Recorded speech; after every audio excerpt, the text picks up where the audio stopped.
Hello mga kasari, katindera, kanegosyo. Magandang hapon sa inyong lahat. Welcome to my YouTube channel. To this video guys, share ko sa inyo kung anong requirements ng pagkuha ng business permit at kung magkano ang binayaran ko. Unang-una guys, kailangan natin kumuha ng DTI dahil yung ibibigay natin na business name sa ating store ay si DTI ang mag-a-approve. At saka may babayaran din tayo doon kay DTI. So, medyo maliit lang naman yun, mga 300 to 400.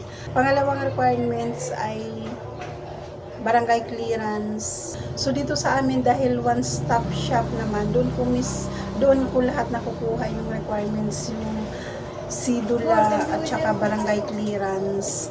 Pero sa iba guys, yung ibang lugar, kasi hindi naman tayo puro parehas na mismo sila kukuha ng barangay clearance sa kanilang barangay. Pero tayo dito na tayo lahat sa City Hall. So, ayan guys, yung mga requirements sa ating pagkuha ng business permit. So, kailangan natin muna kumpletuhin yung requirements na yun bago tayo makakuha ng business permit. Sa pagkuha ko naman ng aking business permit, bali inabot tayo ng 2 days dahil unang araw, bali tanghali na tayo nakaalis dahil marami pa nga tayong ginagawa. At nung paalis na tayo, bali may dumating naman na deliver. Bali 2 days tayo inabot ng pagkuha ng ating business permit dahil unang araw, tanghali na tayo umalis kasi marami pa nga tayong gawain at saka nagtinda pa tayo. So na guys, magwa 1 PM na tayo nakaalis. Tapos pagdating natin dun sa City Hall, hinanapan naman ako ng luma kong business permit noong 2024.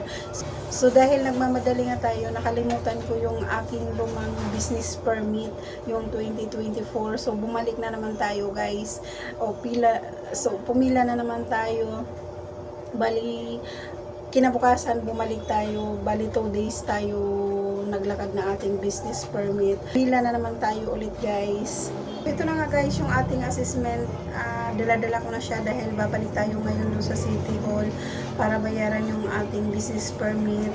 Kasi kahapon hanggang assessment lang tayo dahil maraming ang tao, mahabang pila, tsaka hapon na rin, alas 6 na.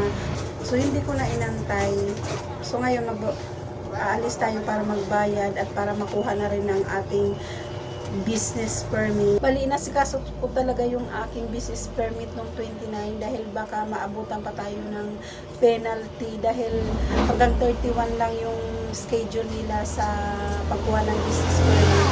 Pag umabot na tayo ng February na kumuha ng business permit, magkakaroon na tayo ng penalty kasi may schedule lang talaga sila buong January. Yun ang pagkuha talaga ng business permit para hindi ka magkaroon ng penalty. So ngayon maghapon ko talaga inantay yung aking business permit doon kahit maraming pila, kahit katapusan na guys, marami pa rin pila yung pagkuha ng business permit. Akala ko dahil katapusan na, dahil patapos na yung buwan, konti na lang, pero marami pa rin yung kumukuha ng business permit na kapila. So, pumila na nga tayo guys. Bali doon na ako nagtanghalian guys. Bali maghapon ko na siyang nilakad dahil kailangan ko na talaga makuha yung aking business permit. So ito na nga guys, yung ating business permit nakuha ko na. So maghapon ko talaga siyang nilakad. Bali inabot tayo ng hapon. Yung binayaran ko sa aking business permit ay 10,000. Bali tumaas siya ng almost 2,000 pesos. So yun lang guys. Maraming salamat sa inyong panunood. Bye!